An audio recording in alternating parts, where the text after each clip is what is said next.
Hello students. आज मैं आपको पितृत्व की अभिस्वीकृति एक्नॉलेजमेंट ऑफ पैटर्निटी का पार्ट 2 पढ़ाऊँगी। फर्स्ट पार्ट में हमने पढ़ा था कि एक्नॉलेजमेंट ऑफ पैटर्निटी क्या है, पितृत्व की अभिस्वीकृति क्या है और उसकी आवश्यकता थी यानी एसेंशियल्स क्या क्या हैं। आज हम पढ़ेंगे कि अभिस्वीकृति और दत्तक ग्रहण यानी पैटर्निटी के एक्नॉलेजमेंट एंड अडॉप्शन में क्या डिफरेंस है, क्योंकि कई बार एडॉप्शन को और पैटर्निटी को लोग कन्फ्यूज़ कर जाते हैं कि ये दोनों एक हैं। जबकि एडॉप्शन में क्या होता है, दत्तक ग्रहण में हम किसी और के बेटे या बेटी या किसी और के चाइल्ड को अडॉप्ट करते हैं। अभी स्वीकृति वहाँ संभव नहीं होती जहाँ पे हम जानते हैं कि उसका माता या पिता कोई और है। मतलब जब आपको पता है कि उस व्यक्ति का पिता कोई और है तो वहाँ पे आप अभी स्वीकृति नहीं कर सकते।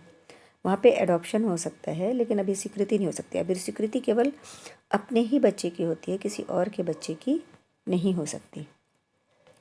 दत्तक ग्रहण में बच्चे के प्राकृतिक माता पिता द्वारा दत्तक ग्रहण में बच्चे को दिया जाता है। मतलब जो उसके नेचुरल गार्जियंस हैं वो उसको अडॉप्टिव पेरेंट्स को देते हैं कि आपके देते हैं हम ये बच्चा, और वो दूसरी फैमिली में शिफ्ट हो जाता है। जबकि अभिस्वीकृति यानी एक्नॉलेजमेंट में क्या होता है कि ये असली माता पिता के संबंध के समान है, क्योंकि इसमें केवल असली माता पिता से संबंध को और स्थापित किया जाता है। एक्नॉलेज कर रहे हैं हम किसी एक नए संबंध को बना नहीं रहे हैं। जो ऑलरेडी संबंध है उसको हम एक्नॉलेज कर रहे हैं कि हाँ ये संबंध है, और मैं जो हूँ अपने बच्चे को, इस बच्चे को मानता हूँ कि इसको मैंने अपने शरीर से पैदा किया है। मैंने नेचुरल चाइल्ड है, acknowledge as his begotten child. तो acknowledger declares acknowledge as his begotten child, natural child के रूप में, प्राकृतिक बच्चे के रूप में उसको स्वीकार करता है।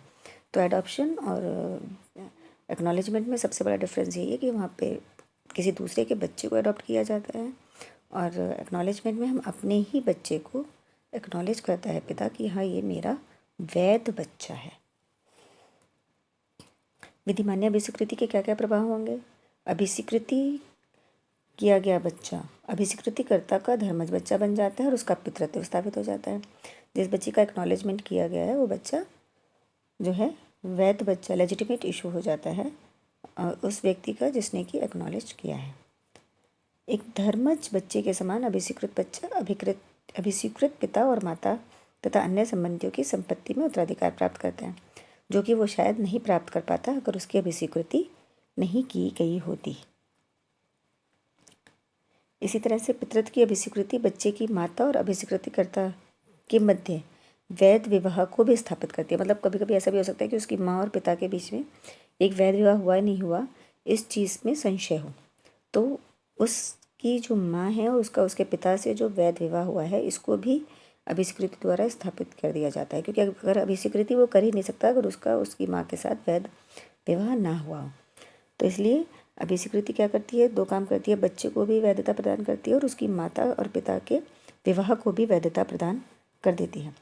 बच्चे की माता अभिस्वीकृता की पत्नी का दर्जा प्राप्त कर लेती है और वह भी अभिस्वीकृतिकर्ता तथा अन्य संबंधियों की संपत्ति में उत्तराधिकार प्राप्त करती है। तो इस तरह से वहाँ पे उन दोनों का संबंध स्थापित हो जाता है। माता को पिता की संपत्ति में और पिता को माता की संपत्ति में उत्तराधिकार मिल जाएगा अगर एक वैध अभिस्वीकृति हो जाती है। तो अगर आपको ये वीडियो पसंद आया है तो मेरे चैनल को लाइक और सब्सक्राइब कीजिए, और ज़्यादा नॉलेज के लिए आप मेरे channel लेक्सिया by doctor Nupur Goyal को पे जाइए। वहाँ पे आपको और बहुत सारे वीडियोस मिल जाएंगे। Thank you.